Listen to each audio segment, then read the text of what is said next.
नमस्कार दर्शक बंधु, आज हूँ 11 फेब्रुआरी बुधवार। तेरे चलतु जानिबा आजिर दिनर 10टी बड़ खबर।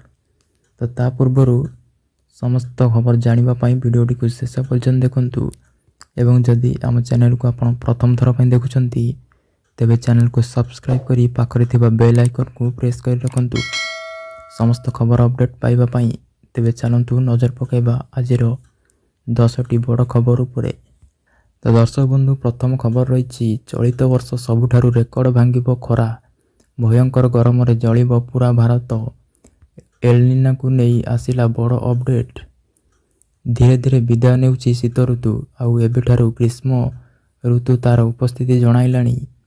फेब्रुआरी द्वितीय सप्ताह रे दिल्लीर तापमात्रा 24 डिग्री सेल्सियस रे पहुंची एवं मास शेष सुधा यह 30 डिग्री छुई पारे बोली अनुमान करा जाउछि।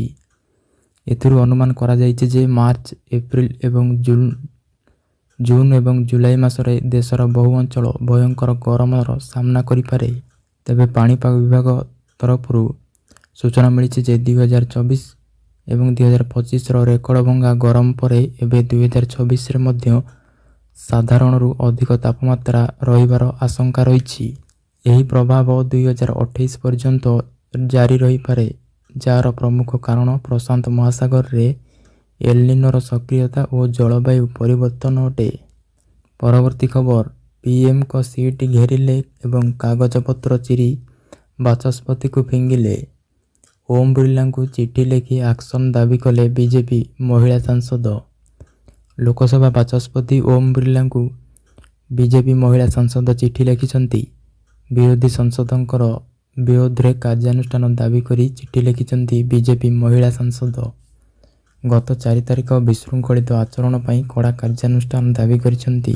चिठी रे लेखा अछि कि गत 4 तारिख रे लोकसभा रे दुर्भाग्यजनक और दुखद घटना देखिबाकू मिलिथिला। विरोध नारे विरोधी सदस्य बाचस्पति टेबुल उपरे चढ़ीथिले।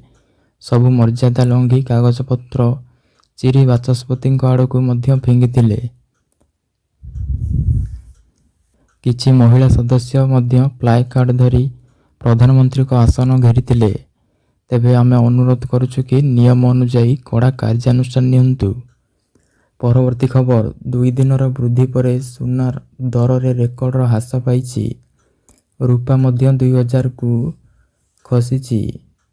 तेबे ओडिशा रे केते रहिछि सुना रूपा रेट, चलंतु जानिबा। लगातार 2 दिन वृद्धि पर मंगलवार फेब्रुआरी 10 तारिख रे सुना एवं रूपार मूल्य ह्रास देखा मिली।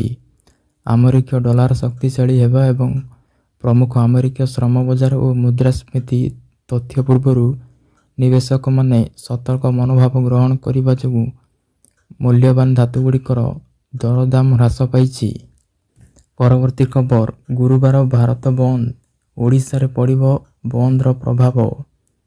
तेबे केउं सबु सेवा प्रभावित हेबो आसंतु जानिबा। केंद्रीय ट्रेड यूनियन द्वारा कृषक संगठन गुड़िकर दृढ़ समर्थन सहित देशव्यापी धर्मघट डाकरा देइछंती। फेब्रुआरी 12 तारिख अर्थात गुरुवार भारत रे व्यापक बाधा उपजिबार संभावना रही। एही धर्मघट विभिन्न राज्य रे दैनंदिन जीवन को प्रभावित करिबो बोली आशा करा जाउछि, जहाँ बैंकिंग सेवा, परिवहन एवं साधारण व्यावसायिक कार्यकलाप को प्रभावित करिबो। विशेषकर सरकारी क्षेत्र रे एवं सरकारी प्रतिष्ठान रे मध्य यह प्रभावित करिबो। तेबे किछि अंचल रे शिक्षानुष्ठान बंद रही पारे। विरोध प्रदर्शन हेउथिबा अंचल रे बाजार एवं दुकान गुड़िक मध्य बंद रही पारे। सेही भली किछि स्थान रे संभाव्य रास्ता अवरोध भली स्थिति देखिबाकू मिलिबो। ओडिशा रे मध्य भारत बंदर प्रभाव देखिबाकू मिलिबो। परवर्ती खबर, आयुष डाक्तरंक पई खुशी खबर। अभिज्ञता अनुसार बढ़िला दरमा।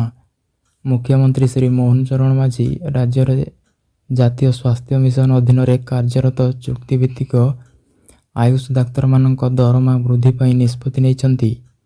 राज्यर स्वास्थ्य सेवा क्षेत्र रे आयुष डाक्तर मानकर अवदान प्रति गुरुत्व देई तथा सेमानकु प्रोत्साहित करिबा पई मुख्यमंत्री एही निष्पत्ति नेइछंती। मुख्यमंत्री निष्पत्ति अनुसार एनएचएम रे कार्यरत चुक्तिभित्तिक ଆୟୁଷ ଡାକ୍ତରମାନଙ୍କର ଦରମା ବରିଷ୍ଠତା ଭିତ୍ତିରେ ମାସକୁ 20,000 ଟଙ୍କାରୁ 40,000 ଟଙ୍କା ପର୍ଯ୍ୟନ୍ତ ବୃଦ୍ଧି କରାଯାଇଛି। 5 ବର୍ଷରୁ କମ୍ ସମୟ ଅବଧି ପାଇଁ ସେବାରତ ଆୟୁଷ ଡାକ୍ତରମାନଙ୍କ ଦରମା ମାସକୁ 20,000 ଟଙ୍କା ବୃଦ୍ଧି ପାଇଛି। ଏହାଦ୍ୱାରା ସେମାନଙ୍କର ସର୍ବନିମ୍ନ ଦରମା 56,948 ଟଙ୍କା ହୋଇଛି। ସେହିପରି 5ରୁ 10 ବର୍ଷ ମଧ୍ୟରେ ସେବା କରିଥିବା ଡାକ୍ତରମାନଙ୍କ ଦରମା ମାସକୁ 25,000 ବୃଦ୍ଧି ପାଇଛି।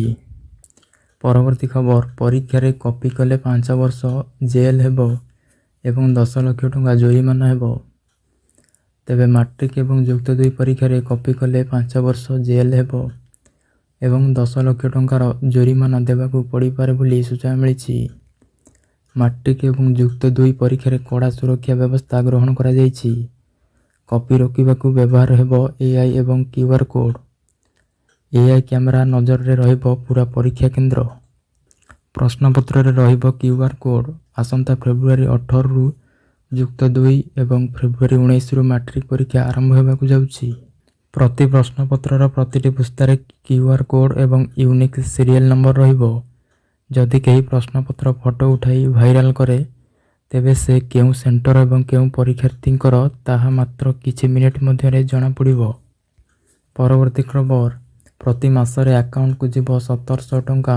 ରାଜ୍ୟ ସରକାର କଲେ ବଡ଼ ଘୋଷଣା। ତେବେ ବଜେଟରେ ମଧ୍ୟ ଏହା ଘୋଷଣା କରାଯାଇଥିଲା। ପଶ୍ଚିମବଙ୍ଗର ମହିଳାମାନଙ୍କ ପାଇଁ ସବୁଠାରୁ ବିଶ୍ୱସ୍ତ ଆର୍ଥିକ ସଶକ୍ତିକରଣ ଯୋଜନା ଲକ୍ଷ୍ମୀ ଭଣ୍ଡାର ଆହୁରି ଶକ୍ତିଶାଳୀ ହୋଇଛି। ରାଜ୍ୟ ସରକାର 2024-27 ପାଇଁ ମଧ୍ୟବର୍ତ୍ତୀକାଳୀନ ବଜେଟ୍ ମାଧ୍ୟମରେ ମହିଳାମାନଙ୍କୁ ମାସିକ ଆର୍ଥିକ ସହାୟତା ବୃଦ୍ଧି କରିବା ପାଇଁ ଏକ ଐତିହାସିକ ନିଷ୍ପତ୍ତି ନେଇଛନ୍ତି। ଏହି ପଦକ୍ଷେପ ଦ୍ୱାରା ଛୋଟ ଓ ବଡ଼ ଉଭୟ ଆବଶ୍ୟକତା ପାଇଁ ଏହି ଯୋଜନାରେ ନିର୍ଭର କରୁଥିବା 24.2 ନିୟୁତ ମହିଳା ସିଧାସଳଖ ଲାଭ ପାଇବେ। ଯଦି ଆପଣ ଏହି ଯୋଜନାରେ ଯୋଗ ଦେବାକୁ ଚାହାନ୍ତି ତେବେ ଏହି କଥା ସବୁ ଜାଣି ରଖନ୍ତୁ।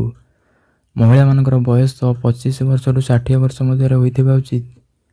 ସ୍ୱାସ୍ଥ୍ୟ ସାଥୀ କାର୍ଡ଼ ରଖିବା ବାଧ୍ୟତାମୂଳକ ଏବଂ ଆବେଦନକାରୀ ପଶ୍ଚିମବଙ୍ଗର ନାଗରିକ ହୋଇଥିବା ଉଚିତ। ସରକାରୀ ଚାକିରି କରୁଥିବା କିମ୍ବା ପେନ୍ସନ୍ ପାଉଥିବା ପରିବାରଗୁଡ଼ିକୁ ଏହି ଯୋଜନାରୁ ବାଦ୍ ଦିଆଯାଇଛି। ପରବର୍ତ୍ତୀ ଖବର, ସିଙ୍ଗଲ ୱିଣ୍ଡୋ କ୍ଲିୟରାନ୍ସ ଦ୍ୱାରା 4100 କୋଟି ନିବେଶକୁ ଅନୁମୋଦନ ଦିଆଯାଇଛି। ସୃଷ୍ଟି ହେବ 10,000 ନିଯୁକ୍ତି ସୁଯୋଗ। ରାଜ୍ୟ ମୁଖ୍ୟ ସଚିବ ଅନୁ ଗର୍ଗଙ୍କ ଅଧ୍ୟକ୍ଷତାରେ 144ତମ ରାଜ୍ୟସ୍ତରୀୟ ସିଙ୍ଗଲ ୱିଣ୍ଡୋ କ୍ଲିୟରାନ୍ସ ଅଥରିଟି ମାଧ୍ୟମରେ 23ଟି ଶିଳ୍ପ ନିବେଶ ପ୍ରସ୍ତାବକୁ ମଞ୍ଜୁରି ମିଳିଛି, ଯାହାଦ୍ୱାରା 9,924 ନିଯୁକ୍ତି ସୁଯୋଗ ସୃଷ୍ଟି ହେବ ଏବଂ 11ଟି ଜିଲ୍ଲାକୁ କଭର କରି 23ଟି ନିବେଶ ପ୍ରସ୍ତାବକୁ ମଞ୍ଜୁରି ମିଳିଛି। ପରବର୍ତ୍ତୀ ଖବର, ଆସନ୍ତା ଗୁରୁବାର ଭାରତ ବନ୍ଦ ଡାକରା। ଆନ୍ଦୋଳନରେ 10ରୁ ଅଧିକ ଶ୍ରମିକ ଓ ଚାଷୀ ସଂଗଠନ ସାମିଲ ହୋଇଛନ୍ତି। ତେବେ ଆସନ୍ତା ଗୁରୁବାରରେ ଦେଶବ୍ୟାପୀ ଭାରତ ବନ୍ଦ ଡାକରା ଦିଆଯାଇଛି। ଦୋକାନ ବଜାର ଏବଂ ଗାଡ଼ି ଚଳାଚଳ ଉପରେ ପଡ଼ିବ ପ୍ରଭାବ। ନିଜର ଦାବି ପୂରଣ ପାଇଁ ରାଜରାସ୍ତାକୁ 10 ଶ୍ରମିକ ସଂଗଠନ ଓହ୍ଲାଇବାକୁ ପ୍ରସ୍ତୁତି ଚଳାଇଥିଲା ବେଳେ ଶ୍ରମିକମାନଙ୍କ ଏହି ବନ୍ଦ ଡାକରାକୁ କଂଗ୍ରେସ ପୂର୍ଣ୍ଣ ସମର୍ଥନ ଦେଇଛି। ମନରେଗା ଉଚ୍ଛେଦ ସହ ଶ୍ରମିକ ବିରୋଧୀ 6 ଶ୍ରମ କୋଡ୍ ବାତିଲ ଦାବିରେ ଦେଶବ୍ୟାପୀ ଧର୍ମଘଟ କରିବାକୁ ଯୋଜନା କରିଛନ୍ତି 10 କେନ୍ଦ୍ରୀୟ ଟ୍ରେଡ୍ ୟୁନିୟନ। ପରବର୍ତ୍ତୀ ଖବର, ଦୁର୍ନୀତିଗ୍ରସ୍ତଙ୍କ ପିଠିରେ ବାଜିବ ମନ୍ତ୍ରୀଙ୍କର ଛାଟ। ଲାଞ୍ଚ ମାଗୁଥିଲେ ସିଧା ଜଣାଇବାକୁ କହିଲେ ରାଜସ୍ୱ ମନ୍ତ୍ରୀ। ଖୋଲିଲା ମନ୍ତ୍ରୀଙ୍କର ମୋବାଇଲ, ଦୁର୍ନୀତିଗ୍ରସ୍ତ ଛାତିରେ ଛନକା। ଏଣିକି ଦୁର୍ନୀତିଗ୍ରସ୍ତ ପିଠିରେ ବାଜିବ ମନ୍ତ୍ରୀଙ୍କର ଛାଟ। ରାଜସ୍ୱ ଅଧିକାରୀ ଲାଞ୍ଚ ମାଗିଲେ ଜଣାଇବାକୁ କହିଛନ୍ତି ରାଜସ୍ୱ ମନ୍ତ୍ରୀ। ସିଧାସଳଖ ମନ୍ତ୍ରୀଙ୍କୁ ଫୋନ୍ କରି ଅଭିଯୋଗ ଜଣାଇବାକୁ କହିଛନ୍ତି ସୁରେଶ ପୂଜାରୀ। ତେବେ ଦର୍ଶକ ବନ୍ଧୁ, ଏହା ଥିଲା ଆଜିର 10ଟି ବଡ଼ ଖବର। ଯଦି ଆମ ଭିଡ଼ିଓ ଆପଣଙ୍କୁ ଭଲ ଲାଗିଛି ତେବେ ଭିଡ଼ିଓକୁ ଏକ ଲାଇକ୍ କରି ଏବଂ ସେୟାର କରିବା ସହିତ ଚ୍ୟାନେଲକୁ ମଧ୍ୟ ସବସ୍କ୍ରାଇବ୍ କରିବାକୁ ଭୁଲନ୍ତୁ ନାହିଁ।